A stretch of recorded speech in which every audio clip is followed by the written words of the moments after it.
Hello and thank you for watching this AWR TV presentation on VSS and LabVIEW integration.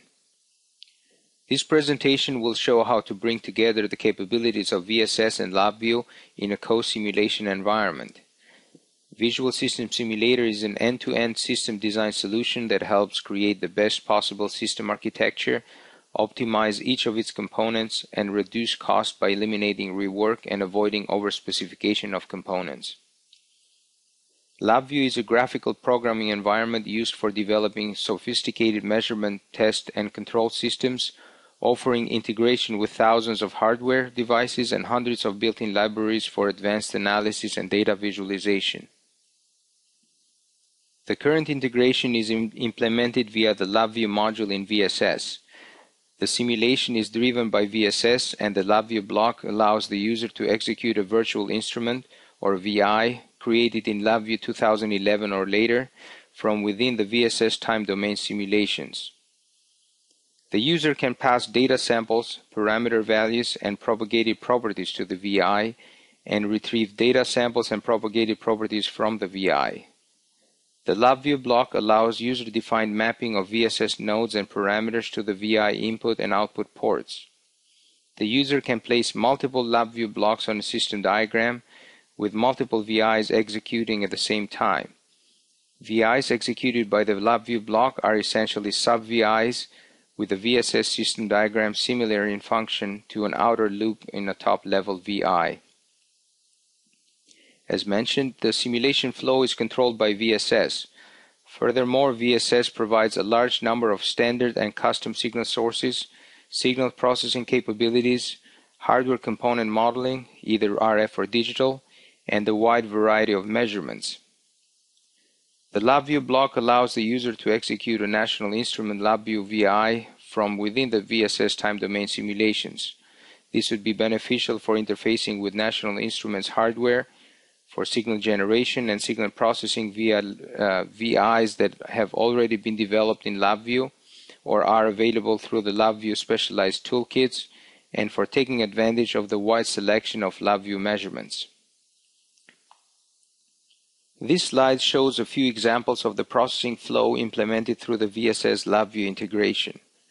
The first example shows how a signal is generated in VSS, some processing is performed still in the VSS environment, and then it is passed on to LabVIEW via the LabVIEW block. After LabVIEW is done processing the signal, the data is returned to VSS where it goes through additional signal processing, and then measurements are performed and displayed in VSS.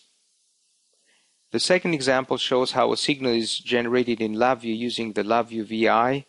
It is brought to VSS for signal processing and then passed back to LabVIEW for measurements. In this case, the measurements are displayed in LabVIEW. It is important to note that in both cases the simulation is driven by VSS. That is, LabVIEW VIs are initiated and called from the VSS environment through the LabVIEW block. We will now show a simple example to illustrate the use of a LabVIEW VI from within the VSS environment. Here's a simple VI that takes two input signals, adds them together, then scales the result by a variable gain, which is set by a user-controlled slider. We have converted this VI to a sub-VI by assigning input 1 and input 2 as input terminals and output as an output terminal in the connector pane.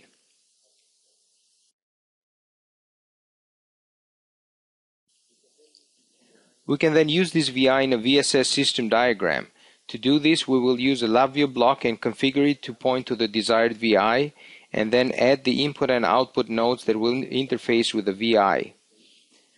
We'll do this by clicking Add under the Input Ports section, selecting from the available input ports defined in the VI, and optionally defining a name for each port.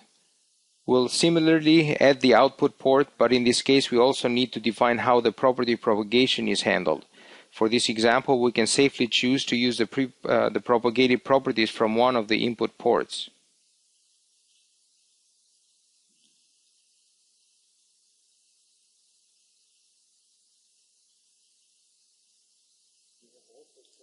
We have also chosen to use the LabVIEW runtime engine for this simulation. The inputs to the VI are defined as two tones of 1 GHz and 1 GHz respectively.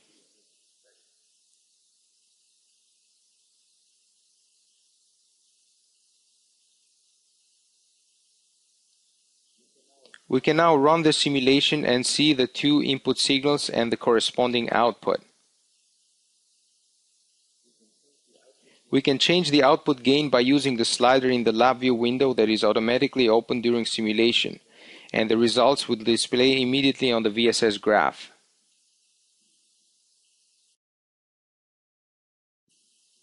This concludes this brief presentation on the VSS and LabVIEW integration.